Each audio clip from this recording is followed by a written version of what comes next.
Kita langsung kepada kesimpulan keputusan.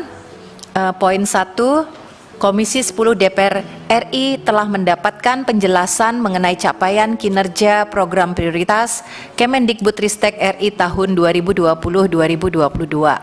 Selanjutnya, Komisi 10 DPR RI mendorong agar capaian program Kemendikbudristek tidak hanya berorientasi pada hasil realisasi serapan anggaran, namun juga harus memiliki dampak langsung kepada masyarakat dan meningkatkan kualitas pengelolaan pendidikan serta partisipasi pendidikan masyarakat.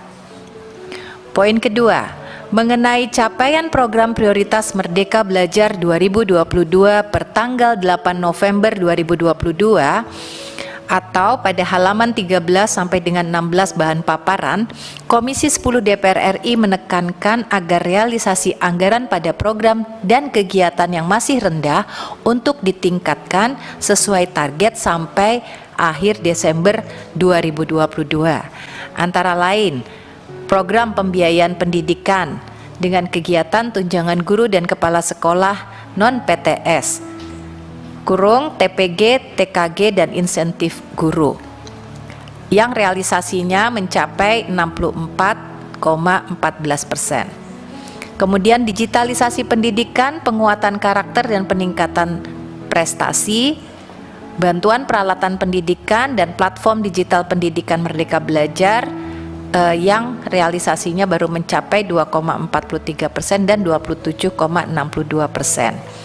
Kemudian program pendidikan vokasi dengan kegiatan pendidikan tinggi vokasi untuk mendukung kebutuhan industri sebesar 49,59% realisasinya, dan program kegiatan Dudi kerjasama dengan satuan pendidikan vokasi yang realisasinya baru mencapai 53,08%.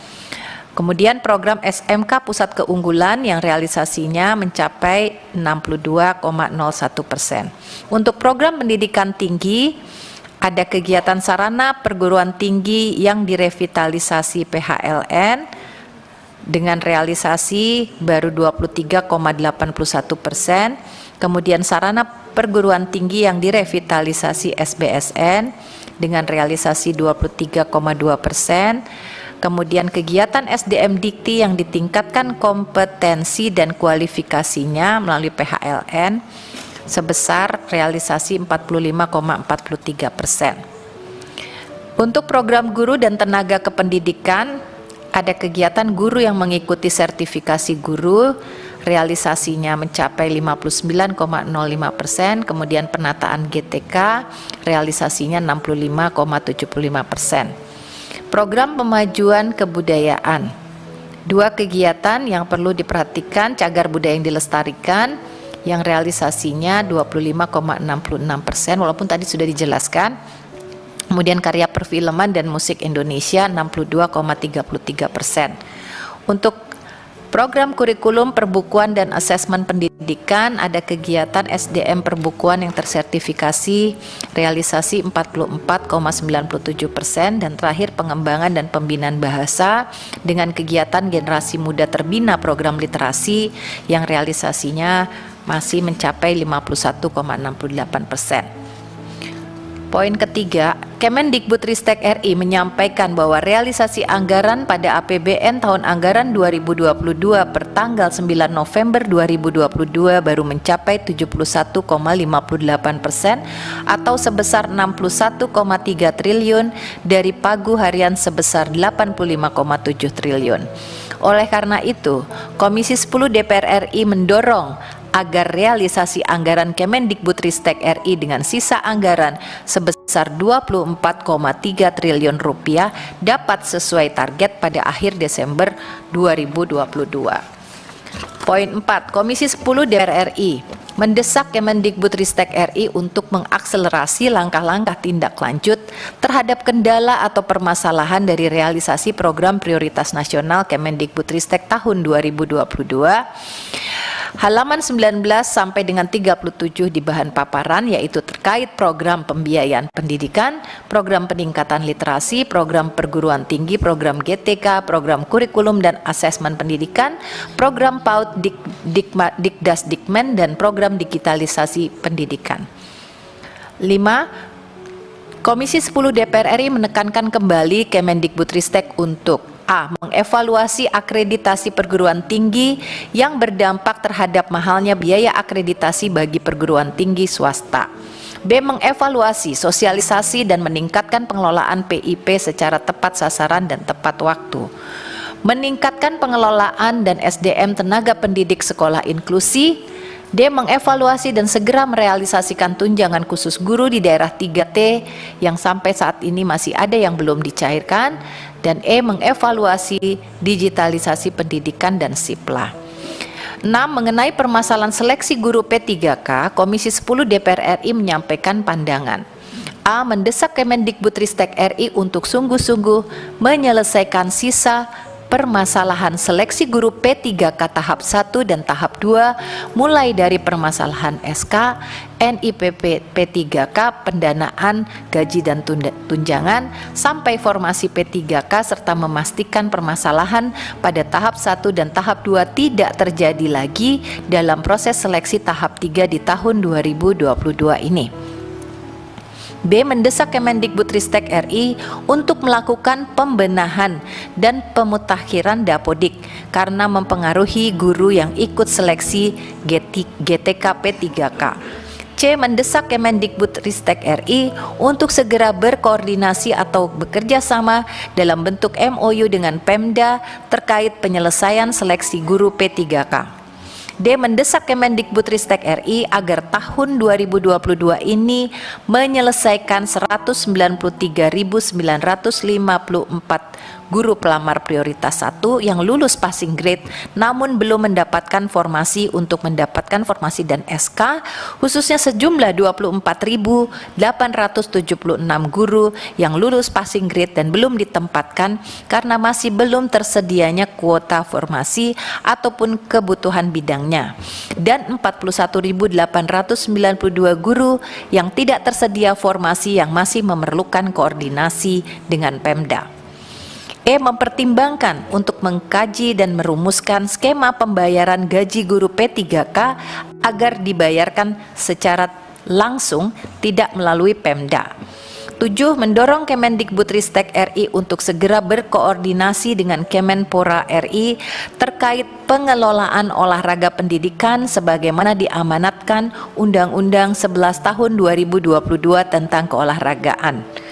Dan terakhir, Komisi 10 DPR RI mengharapkan Kemendikbudristek RI untuk memberikan jawaban tertulis terhadap pertanyaan dan tanggapan yang disampaikan anggota Komisi 10 DPR RI paling lambat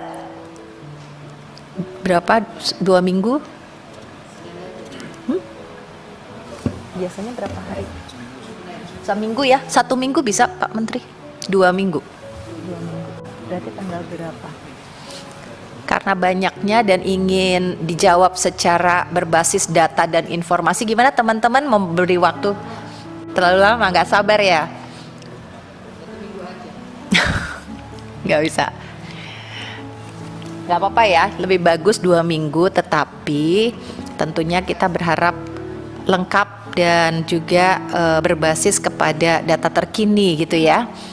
Gimana teman-teman? Mudah-mudahan kalau bisa lebih cepat dari itu, silahkan Pak Menteri, 10 hari pun kita juga senang gitu ya, tetapi paling lambat, jadi bisa saja lebih cepat dari 24 November 2022 ya, karena mungkin ini masih ada waktu untuk kita nanti sebelum mengakhiri masa sidang, dan ini kita membawa data-data ini lagi ke dapil kita masing-masing.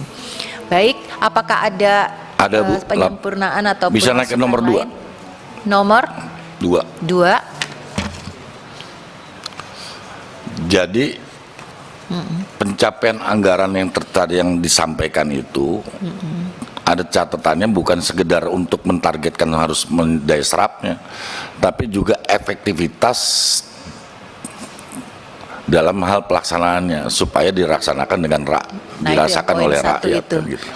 Jadi Diminta juga untuk menyampaikan laporan bagaimana efektivitasnya.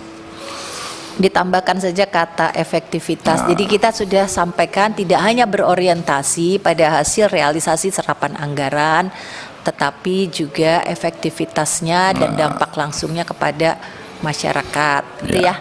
Satu lagi Bu, itu tadi ada tulisan siplah. Poin 5E. Nah, mengevaluasi digitalisasi pendidikan diantaranya siplah, bukan dan siplah, karena aplikasi ini kan bukan siplah aja, ya kan? Ada beberapa hal, itu diantaranya, artinya semua juga harus dievaluasi. Diantaranya siplah. Ya. Baik, masih. Tadi juga kan ada masukan platform untuk guru dan lain-lainnya ya. Saya kira sudah cukup ya teman-teman semuanya. Pimpinan, Ya. sedikit lagi Bu. Pak Menteri, yang poin 6 itu Bu, kan mendesak kementerian sungguh-sungguh menyelesaikan. Saya mau tanya sedikit, itu yang sudah lulus passing grade, berarti kalau lewat tanggal 13 ini mereka masih tetap bisa diangkat? Bu Nunu. Yang mana, Bu? Yang lulus passing grade Ya, 2021 itu kan menjadi kegalauan mereka karena ketidaktahuan Pemda tidak memberikan formasi. Ini kan kita mau berjuang supaya Pemda berikan formasi. Tapi kalau ketika kita berjuang sementara sudah lewat tanggal 13, mereka masih bisa tetap diangkat atau bagaimana? Mohon izin Bu, kalau yang sudah ada di data itu tetap mengikuti proses. Tapi kalau belum ada formasi, itu kan perlu Pemda mengusulkan lagi, kemudian mengundur, itu kewenangan di Panselnas Bu. Karena harus menginjek data lagi dan lain sebagainya, itu bukan kewenangan Kemendikbud untuk memundurkan batas akhir pendaftaran. Jadi mungkin ini bisa diadvokasi ke Panselnas. Yang lulus passing tadi sudah saya sampaikan ada 127.000 plus 11.000. Itu tetap bisa diangkat Iya, betul Bu.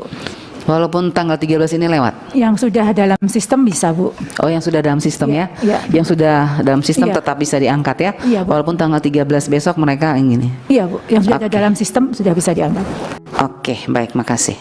Baik, Bu, Bu Anita. boleh nyambung yang disampaikan Bu Anita, Bu, izin supaya nanti komprehensif. Jadi kan peta jalan keterangan RDP kemarin kan sudah dibuat tapi sedang dikonsolidasikan. Nah, sekarang peta jalan yang dibuat resmi oleh Kemendikbud supaya juga nanti menjadi acuan pedoman itu kita tunggu kapan gitu aja kan, karena kemarin kan jawabannya sudah dibuat tapi sedang dikonsolidasikan. Itu kapan? Itu tentu masuk di sini aja poin. Komisi 10 menunggu hasil konsolidasi peta jalan tentang masalah itu P3K.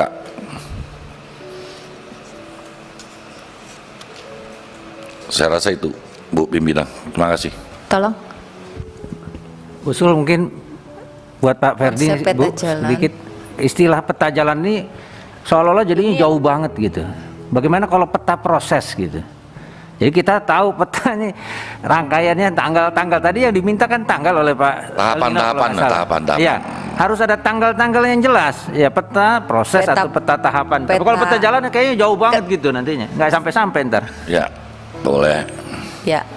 Tapi resmi dikeluarkan Dikbud. Jadi ketika kami dipertanyakan, Saudara Menteri, ini jawabannya ini jelas. Jadi nggak katanya-katanya, kan kita bukan lagu bintang kecil. Penyelesaian Ya. GTK honorer P3K. Oke. Cukup ya teman-teman semuanya. Alhamdulillah begitu banyak hal yang sangat penting dan rapat ini sangat produktif.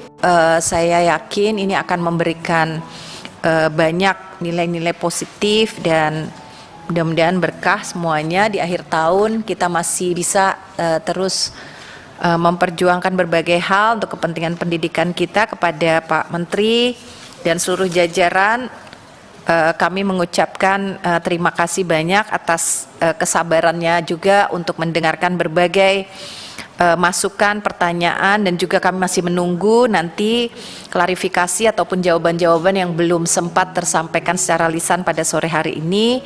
Mudah-mudahan nanti akan lebih menambah atau memperbaiki pemahaman kita bersama akan berbagai persoalan yang sedang kita hadapi.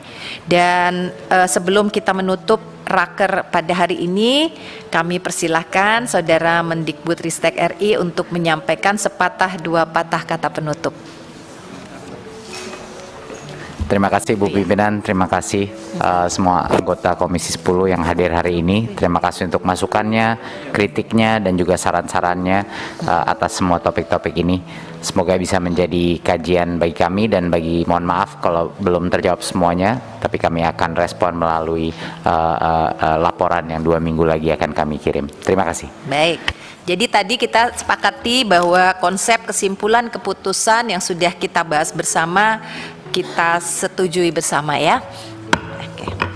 Baik, dengan mengucapkan hamdalah kita bisa menutup raker pada hari ini, dan dengan seizin teman-teman semuanya kami sekali lagi mengucapkan terima kasih dan sampai jumpa pada raker berikutnya. Assalamualaikum warahmatullahi wabarakatuh. Saya tutup rapatnya. Alhamdulillah.